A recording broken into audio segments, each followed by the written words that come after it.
Turn Loose the Swans is the second studio album by the death and doom metal band My Dying Bride. I've heard a lot of good things about My Dying Bride, being one of the best metal bands of all time, or one of the most, flawless bands. So you know that there's a high regard for that band. But I've listened to the record and I can see, why a lot of people love this band. And I can love them as well, I just have to listen to, their entire discography to decide that. But they have a lot of great records I've seen. And this is one of them for sure. We have 7 tracks. This is requested by Capitalism Freedom 69. The record is 58 minutes long, 15 seconds. And we have some additional tracks. Le Curve Malade is a bonus track. Transcending into the Exquisite is also a bonus track. And Your Shameful Heaven is a live bonus track. I haven't listened to those tracks, but they are a bonus, if you if you want some additional bonus. If you don't want bullshit bonus shit on your CD, then try to look for a copy or something like that. I'm personally not a big fan of demo bonuses and bonus bullshit in general. I just like the record that I want, just the studio material. I'm someone like that, but not everybody, I guess. Well, most people don't care, but I do. Let's not go into that. Let's go into the record. We have the first track, which is Sear Me MCMXCIII, or 3 times a Y, I don't know. But this is a really interesting track. I actually just was sitting here just listening to this track, and it was kind of nice. It was subtle. It was a nice way to open the record up. Because most people think it's a metal song, so it's brutally heavy. But this is actually really nice opener. So I really liked how My Dying Bride did that right there. Really nice, gentle opener. There's not a lot happening here, just kind of the same riff over and over again. But I do like that it creates an atmosphere, and I certainly had that with Sear Me, and then all those fucking this is actually a Romanian numbers, I guess. I'm not the biggest expert on that, so what the fuck. Then we have Your River, and this is the second track. This is definitely a bit heavier. It starts off really mellow and slow, like you're at a river or something like that. But then the song gets really doomy and really heavy, which is a really enjoyable thing. Just really soaring vocals over a really doom/deathy metal sound that My Dying Bride perfectly encapsulates here. Really just fantastic song in general. It's one of the longest, 9 minutes and 24 seconds. It has great flow to it, tremendous length. The title's great, I think. Your River. It sounds pretty interesting and really mystique. I love little things like that, nature, trees and rivers and stuff like that. And when you have a title and a song combined into that, that's just perfect. Then we have the third track, which is 7 minutes long, The Songless Bird. This is a really dark and sinister track. Well, it is partially doomy, in a way. It is partially really melancholic and really kind of in a way atmospheric. But it also is really heavy, and The Songless Birds, it sounds like an interesting title, which it is. And this is actually a really just subtle song, I would say. It's not per se brutally heavy, but it's not soft all the time like Sear Me. So this is a really consistent song. Not in a way that it is the same, but it is a really diverse song. That's the word I'm looking for there. Fantastic song. Is one of the shortest, actually 7 minutes, so that should say enough. Then we have The Snow in My Hand, which is 7 minutes and 8 seconds. This was a really sludgy song. A lot of sludgy, dark, melodic riffs on here. Just really fantastic. And there's actually 3 songs in a row that are beginning with the, which looks a bit dumb, you know, having four T's at the beginning of your title, but sure. But you know, it is still great. You know, that's probably just an accident, but whatever. But the Snowman is really sludgy, really enjoyable track. It's more heavy in a way. The Songless Bird is more melancholic. So there's a really, you know, I just love the diversity on this record. Just a lot of diverse, great stuff on there. Then we have the Crown of Sympathy, and this is the longest song of the record. It's 12 minutes and 15 seconds long.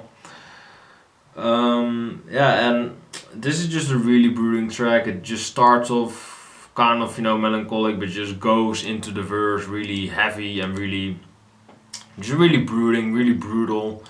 Not per se, you know, like death metal brutal, but still very heavy, you know, very heavy riffs. Just a lot of diversity. I love the vocals by Aaron and Steentorp. That is a weird ass name. No, not Aaron, but that's last name. Steentorp. Sure. But Steentorp did a great job on the vocal department there. I really love his vocals. Just sounds really heavy while still sounding beautiful, you know. You know, it is just a beautiful encapsulate of having, you know, brutal kind of heaviness to you while still having that soft edge. It just really all comes together on the Crown of Sympathy. A fantastic song, arguably the most diverse song of the record. Yeah, and it's just great. Then we have Turn Loose the Swans, the title track of this album. Yeah, you know, it is a really great song. It's an epic, you know, like the Crown of Sympathy. Yeah, just the vocals on here again, just perfectly combined together with the sludgy riffs that are presented by Calvin, Robert Shaw, and Andrew Cragen. I hope I said it right, but there we go. Just fantastic, you know, melodic guitar duos. Just really, it really works off each other. They have a lot of, you know, what is the word I'm looking for? A lot of just teamwork, I guess, just team spirit. I don't know what the word is right there. They just have a lot of chemistry together. I just love that they have a lot of chemistry together. On this track, Turn Loose the Swans, just a fantastic song with a lot of diversity, a lot of sludgy riffs once again. And you know, those vocals just perfectly, it basically is the cherry on top, you know. It is just a fantastic, you know, the combination of the guitars, the sludgy guitars, the melancholic, very heavy but still kind of soft sounding vocals, which is a pretty impressive thing to sound soft and heavy at the same time. But My Dying Bride can do that. I didn't hear a lot of bass though. That's probably my only problem with the record, that I couldn't hear a lot of bass. And you know, the drums were pounding, but they were a bit under the mix, I would say, by Rick Mia, who is the only unclickable person of the personnel. And there was actually a violin on there as well by Martin Powell and keyboard. I didn't even notice a keyboard. I did notice some violin, I believe, on this track, but no keyboard. At least for me, you know, when I re-listen to it, I will hear that, but for now, not. And then we have Black God to close it out. Starts kind of it's kind of, you know, similar to Sear Me.